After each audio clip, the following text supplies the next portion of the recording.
भाजी भाकरी खाऊन कंटाळलेलो असत ना, तर चला आज झुणको भाकरी करूया.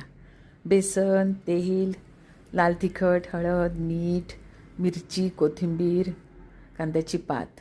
तर मिरची, कोथिंबीर, लसूण आणि जिरा मी खलबत्त्यात कुटून घेतलं आहे. तुमका हव्या तर तुम्ही मिक्सराक लावून घेऊ शकतास. आणि असं कुटलेलं ना जरा चवीक छान लागतं. आज करूया तव्यावरचं झुणको आणि ज्वारीची भाकरी. ज्वारीच्या भाकरीबरोबर भारी लागतात. फक्त ज्वारीची भाकरी करूक कठीण, तांदळाची भाकरी करूक सोपी. पण लहान लहानशे करून घेतलं आहे मी. तर हे कुटून घेतलं आहे, ठेचो तयार करून घेतलं आहे. तर तव्यावरचं झुणको आज आणि कांद्याची पात घालून झुणको भारी लागतं हा, मस्त.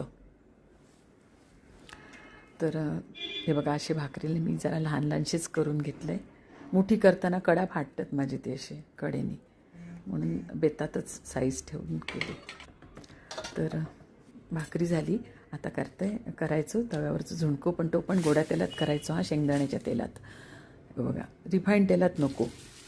वरून घातलं ठेचो, कसलो सुगंध सुटलो म्हणून सांगू, मस्त भारी एकदम. आणि वरून कांदो आणि कांद्याची पात, थोडी कांद्याची पात शिल्लक ठेवले वरून घालून. कांदो भाजूक मीठ अजिबात घालू नको, झाकण ठेवून वाफ काढायची. आजकाल ती मीठ घालतं तर ती कांदो शिजूसाठी म्हणून ना कांद्याचं गोडवच निघून जातात, तसं करू नको. तर वरून घालायची हळद, थोडासा लाल तिखट आणि थोडी धण्याची पावडर. लाल तिखट अगदी रंगापुरता, कारण आपण मिरचे घातले हिरवे. आणि ह्या सगळा छान भाजला ना की मग मीठ घालायचं.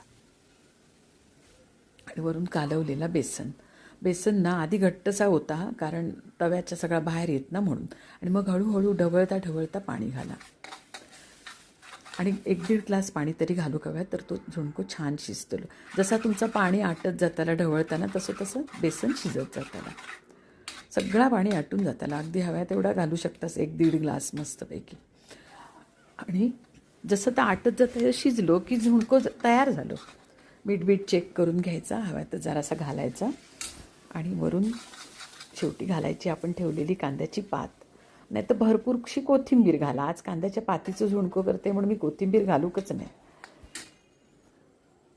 आणि वरून ना साईडनी ना मस्त असा गोडा तेल सोडून घ्यायचा, 3-4 चमचे.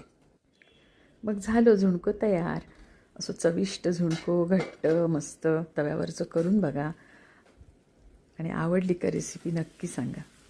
चला आम्ही बसतो जेव, तुम्ही पण या. Thank you, bye.